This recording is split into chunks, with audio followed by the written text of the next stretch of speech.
সংকটময় মুহূর্তে সকল রাজনৈতিক দলের আলোচনায় বসা জরুরি। ডক্টর তাহের। জামাতে ইসলামের কেন্দ্রীয় নায়েবে আমির ও সাবেক সংসদ সদস্য ডাক্তার সৈয়দ আব্দুল্লাহ মোহাম্মদ তাহের বলেছেন, জাতীয় সংকটময় মুহূর্তে সকল রাজনৈতিক দলের আলোচনায় বসা জরুরি, বিশেষ করে যখন দেশ নির্বাচনমুখী এবং রাজনৈতিক পরিবেশ অস্থিতিশীল। এই ধরনের আলোচনা গণতন্ত্রের মেরুদণ্ডকে শক্তিশালী করতে, জাতীয় ঐক্য প্রতিষ্ঠা করতে এবং জনগণের প্রতি দায়বদ্ধতা নিশ্চিত করতে সাহায্য করে।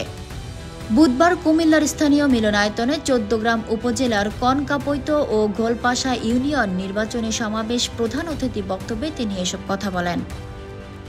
ডাক্তার সৈয়দ আব্দুল্লাহ মোহাম্মদ তাহের বলেন, একটি স্থিতিশীল গণতন্ত্রের জন্য সমঝোতা, সহমর্মিতা, রাজনৈতিক দলগুলোর অংশগ্রহণে আলোচনা ছাড়া সম্ভব নয়। দেশের কঠিন সময়ে সব রাজনৈতিক দল বিজ্ঞতার সাথে ভূমিকা পালন করবে এবং প্রধান দলগুলোর মধ্যে পারস্পরিক আলোচনা ও একটি রাজনৈতিক সমাধানের পথ খুঁজে বের হবে।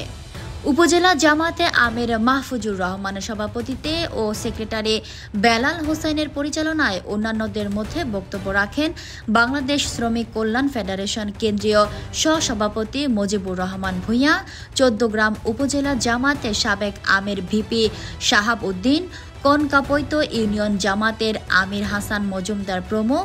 এ সময় ঘোলপাশা ও কনকাপৈত ইউনিয়ন নির্বাচনী দায়িত্বশীল বৃন্দ উপস্থিত ছিলেন। Fatema Tuz Zohra, people voice television, Dhaka.